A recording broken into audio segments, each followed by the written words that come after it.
Today I wanted to discuss, I discussed with you last time the Abarbanel, and today I want to discuss, so to speak, the fallout of what happened, גירוש ספרד, of the Jews being expelled from Spain, its effect on both the Sephardim and on the Ashkenazim.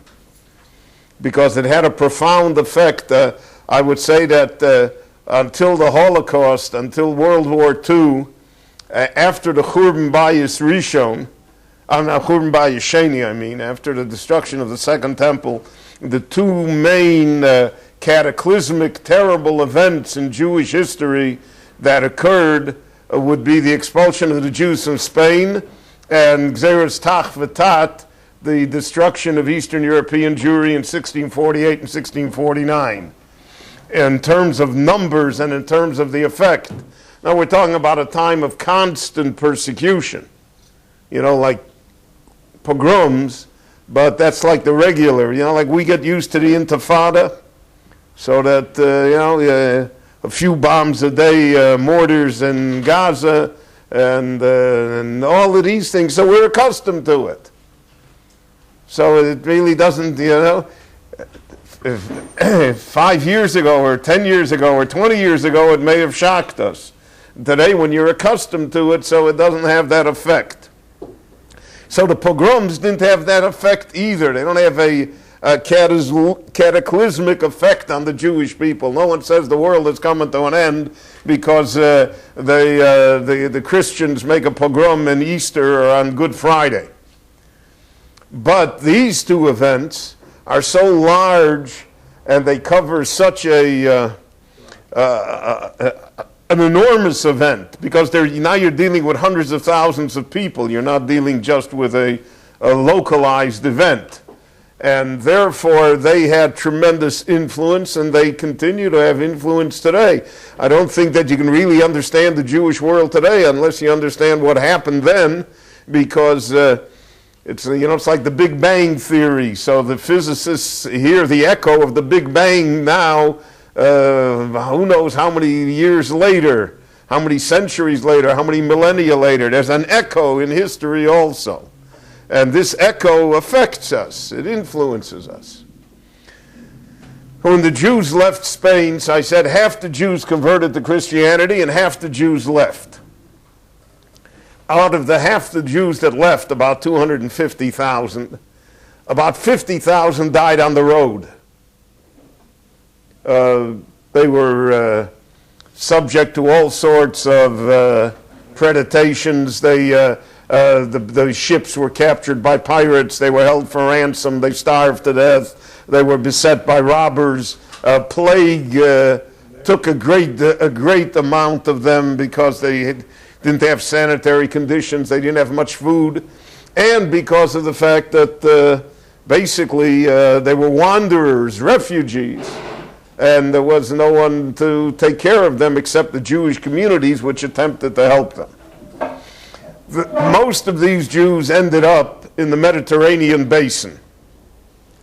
Ended up in North Africa, Turkey, Greece, especially Salonika, in Italy.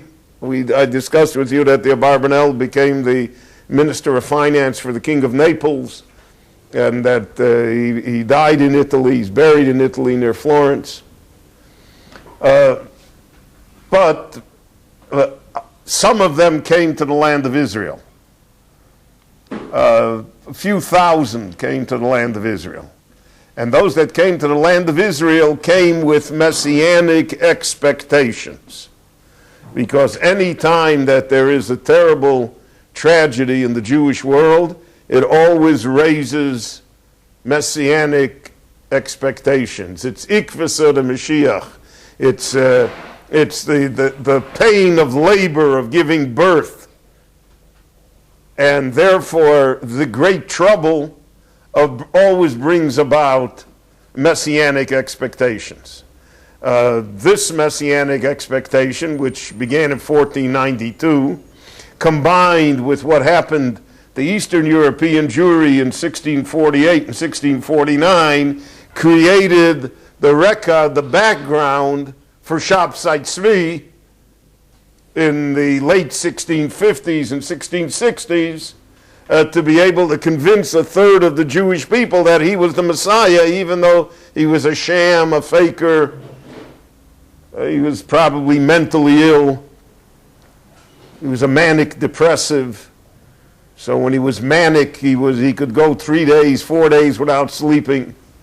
And when he was depressed, he didn't get out of bed. And when he didn't get out of bed, he said he was meditating. He was thinking about God. So today we have names, we have medical names for all of these things. But in the 17th century, there were no medical names for it. And therefore, people believed that he was holy, that he was the Messiah, etc. And that brought about a tremendous disaster, because no Messiah is better than a false Messiah.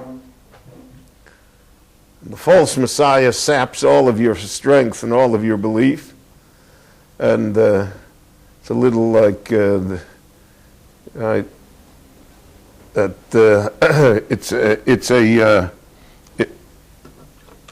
only thing I could say on this is that, when the Mashiach comes, as he undoubtedly will come, he'll have a hard time proving himself.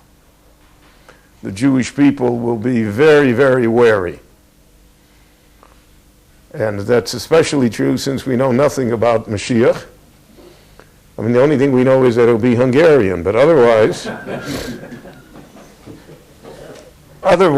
we really know nothing about him, right? And because of that, therefore, in Yiddish there's a great phrase, "Mibritzach auf heise blost man auf kalte," meaning that if you burned your tongue on hot soup, then you blow. Even on cold, even on cold fruit soup, you blow. We've burned our tongue so many times on false messiahs that when the real one comes, the Jewish people are skeptical. And maybe that's the way it's supposed to be. I mean, it's certainly the way it's supposed to be. It's the way the Lord has ordained it. And anyway, so the Smartic Jews live all over the Mediterranean basin. And they live in a Muslim society, in an Arab society. The Jews that live in Greece live in a Christian society, Greek Orthodox. But none of them, almost none of them, except those that lived in Italy, none of them are subject to the Roman Catholic Church. And the Roman Catholic Church is the fount of all anti-Semitism. It has not improved that much today yet. And its anti-Semitism is theological, but it also has terrible racial overtones to it. And the Roman Catholic Church kept on persecuting the few 100,000 Jews that converted to Christianity and remained in Spain. The Inquisition was basically an inquisition not against Jews who professed themselves to be Jews, as it was against Jews who said they were Christians, but in their basement, they had a kosher kitchen, and they lit candles Friday night, and they attempted to retain their Jewish customs and Jewish faith. That was the enemy of the Inquisition. So therefore the church not only opposed Jews who were Jews, they opposed Jews who said they were Christians. And that is the basis for what later becomes the racial anti-Semitism in the modern era in Europe. That comes from the fact that the church, even though it accepted converts and said if you were converted, you were a Christian, the church still suspected all the converts of not being sincere. And therefore, to a certain extent, you had the church confirm the Jewish idea that once a Jew, always a Jew. And this is the underlying point of all racial anti-Semitism, is that there's just something in being a Jew that when you're a Jew, so then you can't be helped. Nothing can help you anymore. So even if the priest sprinkles water on you, in your heart you're still a Jew. And the Nazi propaganda, the Russian anti-Semitism, all of that is based on this idea, but the idea originally was a church idea, that somehow the converts were not to be trusted, and therefore that once a Jew, always a Jew. The Ashkenazim at this time, the Sephardim were more numerous than the Ashkenazim. The Ashkenazim were very small in number. It's estimated that at the time of Rashi, there probably were no more than 10,000 Ashkenazim in the world. And that's why the Ashkenazim, for instance, have a tendency towards genetic diseases, God forbid, because of the fact that if you're only 10,000 people, it means there's only like 2,500 families or 2,000 families, and they all intermarried with each other. So then over a period of time, the recessive genes become dominant, and you have all sorts of mutations and genetic diseases. And therefore, even now, when there are millions of Ashkenazim, the DNA base is still small. And that's what raises the problem. It's estimated that 80% of Ashkenazic Jewry is related somehow to the house of Rashi. So that when all the Hasidic Rebbeim say that they're descended from Rashi, they're not telling you something that's not true, because of the fact that, you know, almost all Ashkenazim, 80% have some direct familial connection with the house of Rashi. Now Rashi and the Bali Tosfos, they flourished in France. And in France, the Jews were expelled in the 1200s, just as they were expelled from England in the 1200s. So the Ashkenazic Jews moved eastward, and they moved to Bohemia, and they moved to Germany. And that became the centers of Ashkenazic Jewry. Prague, for instance, was the main Ashkenazic Jewish city in Europe. And in Bohemia is where great scholars and great yeshivas flourished, not in our sense of a yeshiva, but in the sense of a yeshiva in the 13th and 14th century. And the Jews were Moravia, Bohemia, in that area of Central Europe, but and they were in Germany as well. Now, they were in Regensburg and Nuremberg, Frankfurt am Main. You're all ancient Jewish communities. Many of those communities go back to Roman times, when Jews came there with the Roman army. But what happened was the Black Plague, the Black Death, which occurred in the 14th century. The Black Death was the bubonic plague. But again, nobody knew. It couldn't be identified. Nobody knew what you were talking about. And people mysteriously died. So originally they died, they had to be bitten by a rat, or they had to be bitten by a flea. The bubonic plague was carried to Europe by fleas that lived in the fur of rats, and every boat that docked had rats. Now, we don't want to say it today because you all go on cruises, but they haven't, let's just say that problem has not been eliminated. It hasn't disappeared yet. And in the 1300s, a boat came from the east, and there was particularly infested with rats and the fleas, and it brought the bubonic plague to Europe. There was no immunity to it. There was no medicine. There's no medicine today for it either, by the way.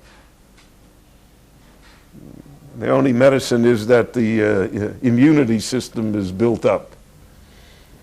And it came in two forms. So one form was that the flea had to bite somebody. And the other form, which was more lethal and in the Middle Ages much more mysterious, was that through a person by breathing in the air breathed in the virus that caused the plague. And therefore it was there were no defenses against it. The 14th century is probably one of the worst centuries until we come to the 20th century in all of human history. There's a book that was written by Barbara Tuchman called A Distant Mirror, the story of the 14th century. It's a horrendous century. There was a 100 Years' War between France and England, all the terrible persecutions of the Jews, and this Black Death. Now, the Black Death killed 1/3 of the population of Europe, which in absolute numbers maybe is only 2 million or 3 million, which by Stalin would not be numbers. But in terms of the proportion of the population, entire cities were emptied. The forest came back and reconquered farms and villages. It took Europe over 100 years to recover from it.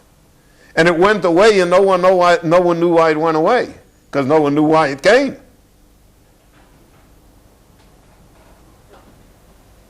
So when something like this happens, all of humanity always looks for a scapegoat.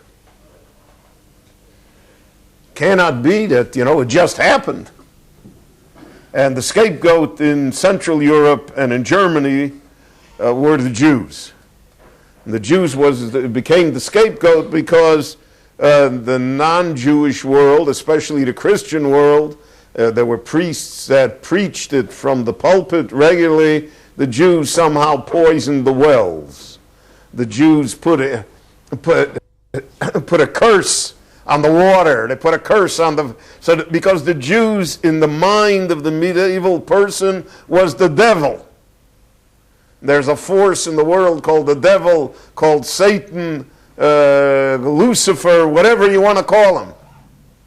And this force is the Antichrist. It's against the forces of good. It's against Christianity. So it had to be the Jews. And the Jews somehow are the cause of this Black Death, of this plague that destroys most of Europe. And therefore, the cure for the plague is to get rid of the Jews. This is an oversimplification, but it's not inaccurate. And in order to get rid of the Jews, so you had pogroms, fearsome pogroms, especially in Germany. Though the Jews in Central Europe, in Bohemia, Moravia, were not spared either, but not to the extent that it existed in Germany. So to a certain extent, the Ashkenazim were in danger of disappearing. You couldn't go back to France. You couldn't go back to England. You couldn't go west. Where you were was untenable. So then the Lord provided for the Jews a new home, for the Ashkenazic Jews, a new home. Poland and Lithuania. And the Jews were invited by the kings of Poland to come to Poland, because Poland was then completely undeveloped, had no commerce, it had no monetary system. It just freed itself from the Asiatic tribes that had invaded most of Eastern Europe. And he invited the Jews, especially of Central Europe, to come east to Poland. So in the 1300s, there was a mass migration of the survivors of Ashkenazic Jewry to Poland and then to Lithuania as well. Now, Lithuania today is a small country, but Lithuania in the 14th century was an empire. The entire northern half of Poland, much of White Russia, parts of Finland, even parts of what was once Prussia, German Prussia, were all under the Lithuanian kings. And you had this organization called the Hanseatic League. The Hanseatic League was an independent Today they would call it globalization. Ports on the Baltic Sea, on the North Sea, on those two seas, on those two oceans, banded together because of the fact that they knew they didn't have protection from the government, from other things, from all of the troubles. They banded together and they made a league. So it included the ports of Bergen in Norway, Oslo, ports in Germany, Bremen, in Lithuania and in Latvia, Riga. All of these ports, Stockholm, all of these ports were members of the Hanseatic League. And the Hanseatic League was to do business. That was its purpose, commerce, to do business. And in order to do commerce, the Jews were attracted to it, and they wanted to attract Jews to it, at least to get it started. Once it became very successful, then they tried to drive the Jews out. So the Jews came to all of these areas because they were, so to speak, invited. They were asked to come. And they came because of the fact they wanted to save their lives. If they would have stayed in Western Germany, where the pogroms were, they would have been destroyed. So the Jews, the Ashkenazic Jews, come east of Poland, and they settle in Krakow, where there was an ancient Jewish community. The Jews were in Krakow for over 900 years, until the Nazis and the Poles destroyed them in the Second World War. And Krakow was a center of commerce, but it also was a center of learning. It had I think it has the oldest university in that area of the world. That's many, many centuries old. It was a place of culture. It was a city. It was to Poland in the 14th century, let us say, what New York was to the United States in the latter half of the 19th and the beginning of the 20th century. It was the place that you came to. It was a place that had everything. And it had also a mixture of peoples. And in Krakow, you have the beginnings of very strong Jewish life. There are two other major cities that play a role. One is Lublin.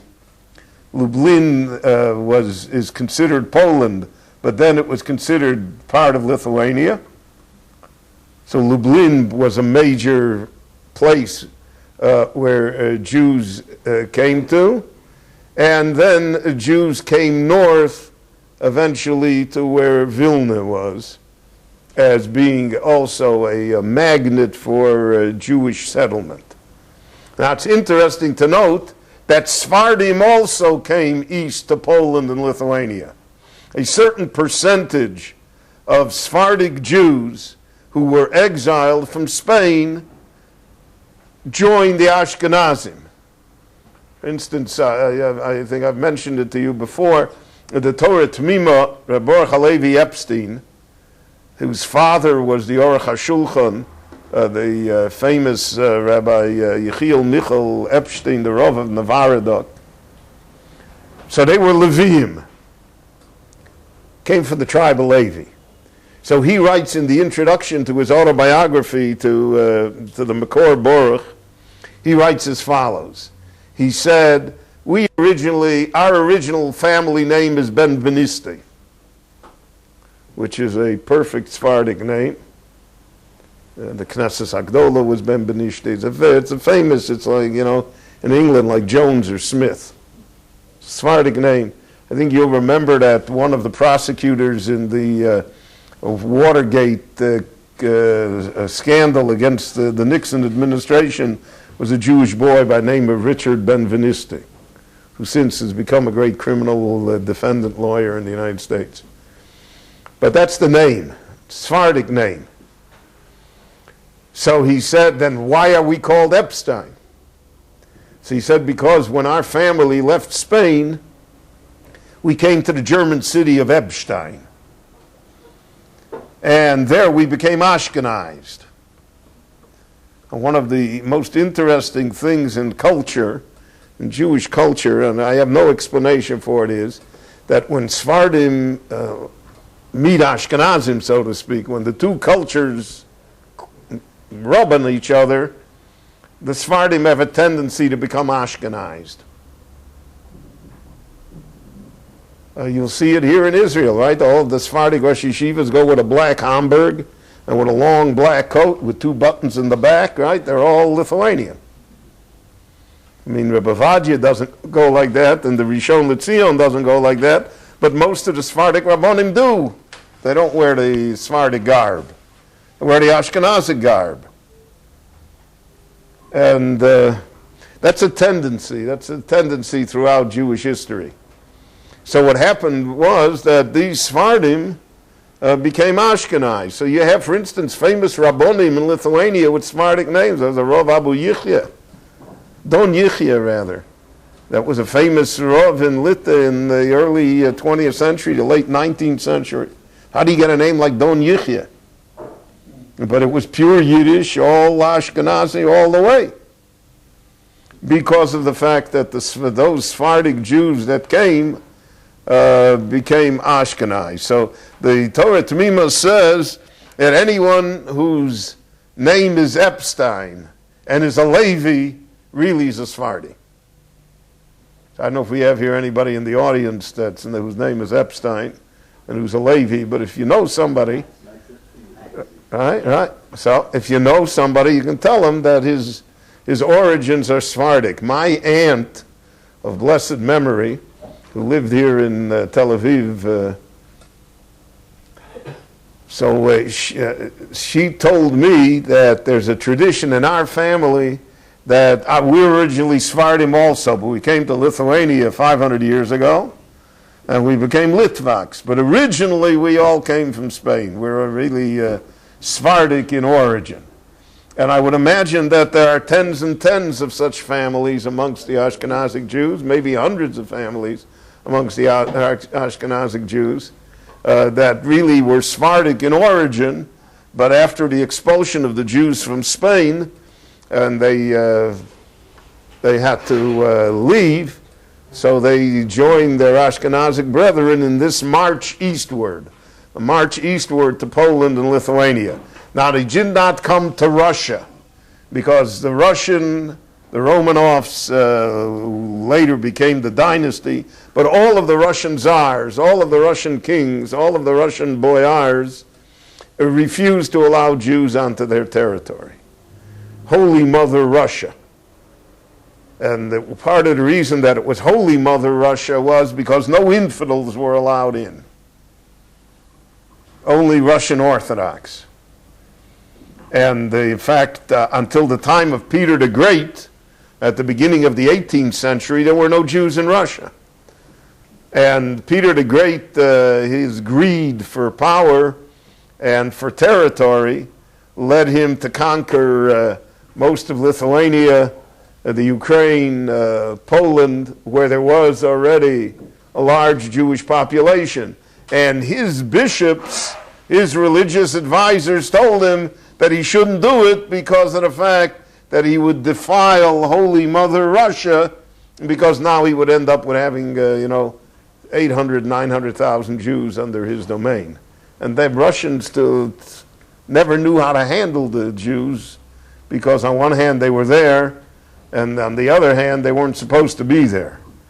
And therefore this endemic anti-Semitism, which unfortunately is part of the Russian psyche, and also still exists until today, really had its antecedents, had its beginnings here in the fact that no Jews were allowed to live in Russia.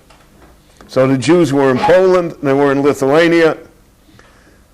Now there were great rabbis that founded the Polish Jewish community. The Jews are, when they come to a country, so the first 100, 200 years, they're not really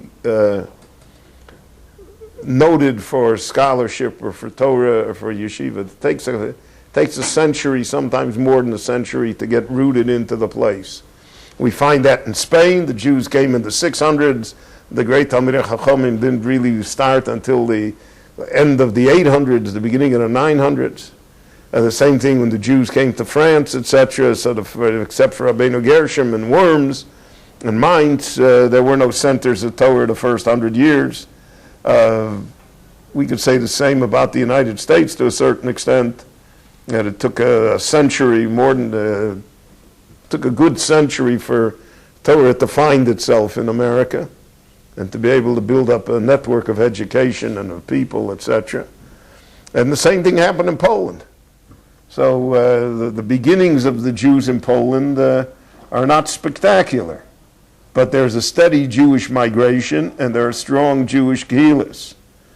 So then there was Rav Reb Sholem Shachne was his name, and he in Krakow built the Krakow community, and his son-in-law was the Ramah, Moshe Isserlich, who was really the pillar of Polish Jewry. He's the one who wrote the notes, the glosses to the Shulchan Aruch of Rabbi Yosef Karo, and he is the basic posek, the basic decisor of all Jewish law upon which all Ashkenazic psak is based today, is what does the Ramah say. And they created this great Jewish community in Krakow. The Ramah unfortunately had a very short life. Legend has it that he lived only 33 years and that he wrote 33 books and that he died on Lag BaOmer. The historians say that he did die on Lag BaOmer, but that he did live into his 40s. We don't have all 33 of his books, but he was a prolific author and scholar. And he was a man of great influence. And his influence is felt today because all of Ashkenazic Jewry still depends upon his opinions and attitudes and directions in halacha. The Ramah had an uncle called Rabbi Shlomo Luria. The Ari is also called Luria. Luria is a very famous family. Luria was an Ashkenazic family. In fact, the Ari in Tzfat was called he was called on the name of Ashkenazi, Rabbi Yitzchak Ashkenazi Luria. And you'll find an interesting thing that by the Sephardim, Ashkenazi is a common name. But when you find again Sephardim who are named Ashkenazi, it means somewhere back there was a grandfather that was an Ashkenazi, or that the people moved from Ashkenazic territory, or that they came with Ashkenazic customs. And it was a method, so to speak, of identifying people who were not pure Sephardim. Rabbi Shlomo Luria was the Rav in Lublin. So you have Lublin and Krakow as being the two major centers in Poland. And Rabbi Shlomo Luria was an uncle or a great uncle of the Ramah. Now, Shlomo Luria is one of the most interesting people in Jewish history. He was a very, very strong person. He brooked no nonsense from anyone. I don't know if he'd be a successful rabbi in today's world. He opposed the Shulchan Aruch, the idea of having a Shulchan Aruch, the idea of having all the halachas put down, because he said that would stifle creativity, would stifle Torah learning. Nobody would learn the Gemara correctly anymore. Everybody would think they just have to go to the Shulchan Aruch and look it up. He was also a tremendous scholar. You see in the back of the Gemaras, as they are published, the Vilna Shas, you see always the notes of the Marshal. He's the Marshal of Shlomo Luria. He corrected texts. He took it upon himself to say the text is incorrect. We eliminate these words. We put in other words. He had very strong shoulders. He had an enormous amount of, I wouldn't say self-confidence, but an enormous amount of strength leadership strength. We have a famous famous discussion between the uncle and the nephew. That is in the Shilas and Chuvas of the Ramah. So in the beginning, Dalet Hey Vov, there's a series of communications between the Marshal and between the Ramah. And it's really a very, very fascinating thing. Why? So I'll tell you something, but don't tell anyone. Okay? It's just between us and the camera. In Krakow, the custom was that Jews got married on Friday afternoon. That was a custom in Eastern Europe all the time. Part of the custom was because of the fact, simply economics. Everybody got together and had the Friday night meal together. Everybody brought it. That was the wedding feast. So you didn't have to, spend $30,000 on a caterer. And also other reasons, and then Kabbalistic reasons came in, but that was the custom. I saw the custom here in Yerushalayim yet. I've attended Friday afternoon weddings because that was the custom in Eastern Europe. Well, in Krakow, they wanted to be misameach the chosn kala. They wanted to rejoice with them and dance with them. So they would hire a band. The band was made up of non-Jews. And they would play Friday night. They would play on Shabbos at the chasana.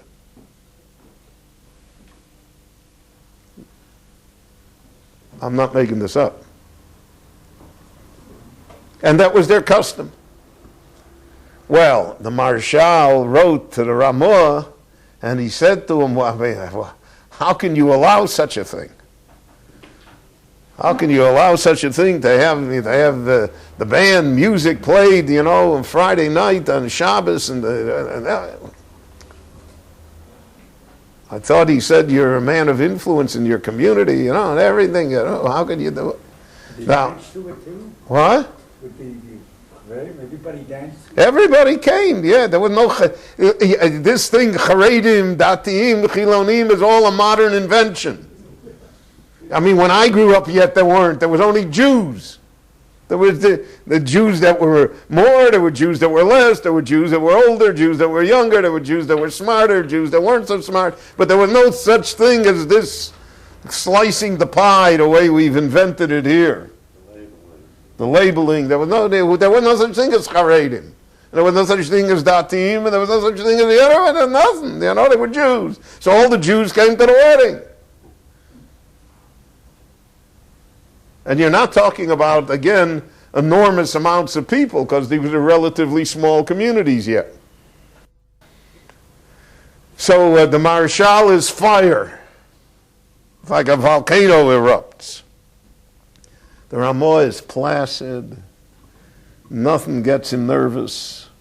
He writes him back, Uncle, this is the custom here. We checked it out, al pi halacha. There's really no halachic violation. It's not something to make a fight about in our community. They've been doing it. There should be more weddings amongst the Jewish people. We should always meet at happy occasions. He writes him such a letter. The Marshal goes through the roof. Not only that, he writes him back and he says, not only, what do you mean, halacha, you're wrong. Not only that, your Hebrew's no good. He said, Atom mankiv schorim. You take males and you make them females. He didn't like the Ramah's grammar, the gender, right? He said, Vatom maskir nekevus. And you take women and you make them schorim and you don't write right. And he writes, well, it's just something to say. And the Ramah prints the whole letter in his chuvas, like nothing.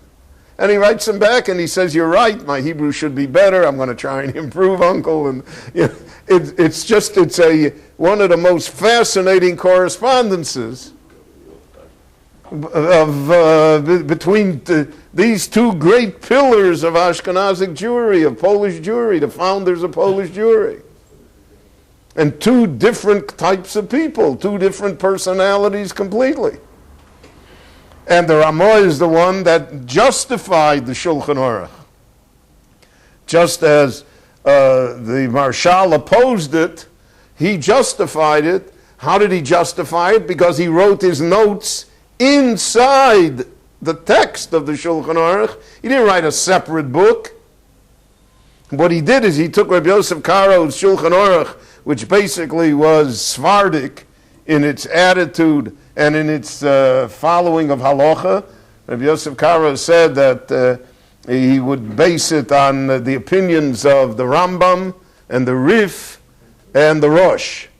Well, two of the three were, and in case of a dispute, he said he would follow the majority. Well, two of the three were Sephardim, the Rif and the Rambam. The Rosh is the Ashkenazi, through the tour of the Rosh, and therefore most of his decisions reflected a Sephardic view of the matter. The Ramah inserted the Ashkenazic view, and he asserted it in the book. And he said, "Ve'onu ein noagim kach." It's not our custom to do it this way, or do we follow this, or we, And again, the way he says it, it's so smooth, it's so non-controversial. It has a soothing effect upon you. You don't feel that you're involved in a controversy here, and that was his personality. That was his greatness. There's a great story of Reb Meir of Lublin, the Lubliner Rav, Reb Meir Shapiro, in the 1920s. So he built a yeshiva building that still exists in Lublin.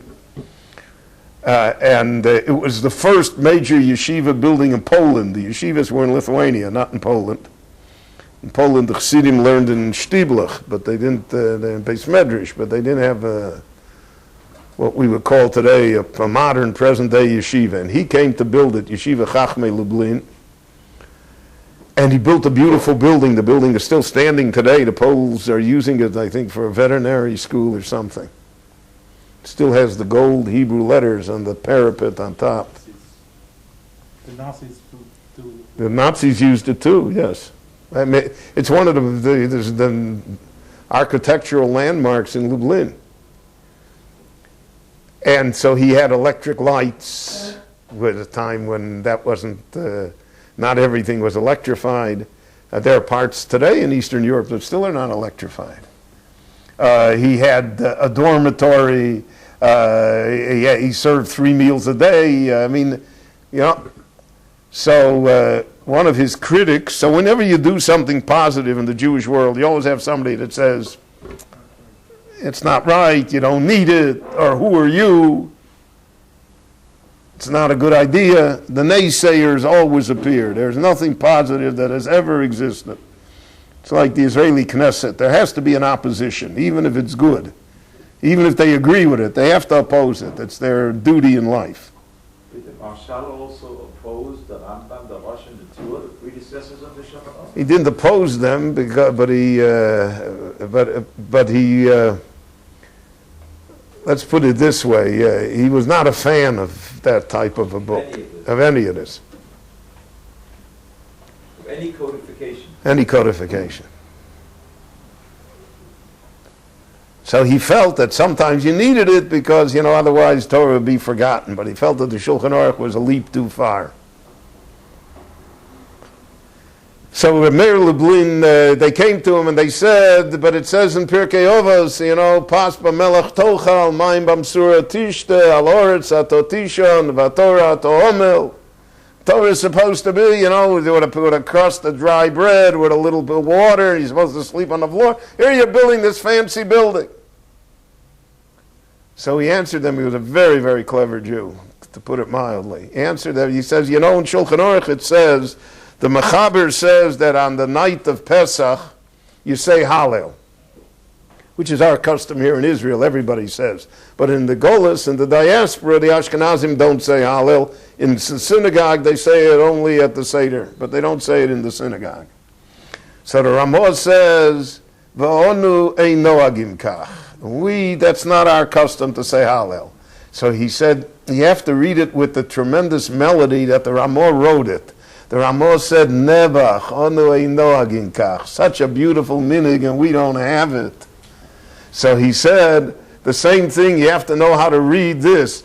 Mayim bamsura tishte, right? Valoretz tishen uvatorah tohomel. You expect them to learn. If you don't give them bread, you don't give them water, you don't feed. I mean, you expect that somehow Torah would survive.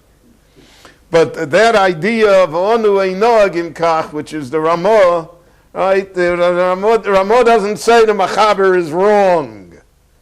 He doesn't say ve'ein halacha kain. The halacha is not like that. He doesn't say it strongly. He says it's not us. We don't just. It's not our custom. We don't do it, right? But he's not out. He's not out to prove the point. Right? They don't know again. In our places, we're not knowing like that. It's a great minig, but it's got nothing to do with me. So this personality is in sharp contradistinction to the personality of the Marshal. It's the combination of the two that creates Polish Jewry. It's the combination of the fire of the Marshal, because Polish Jewry was always pepper. It was always fiery. But it was also the ability somehow to slide through things, always, not to be rigid, which was also the hallmark of Polish Jewry, and which enabled it, therefore, to become the home of the Jewish people. When the Jews came there, they said, Polin, here we will sleep over. Here we'll rest over the night of the exile. Polin, here we'll be able to stay over. And they stood over for many, many centuries, but it proved that at the end it proved not to be hospitable, which unfortunately is the story of all Jewish exiles. Thanks.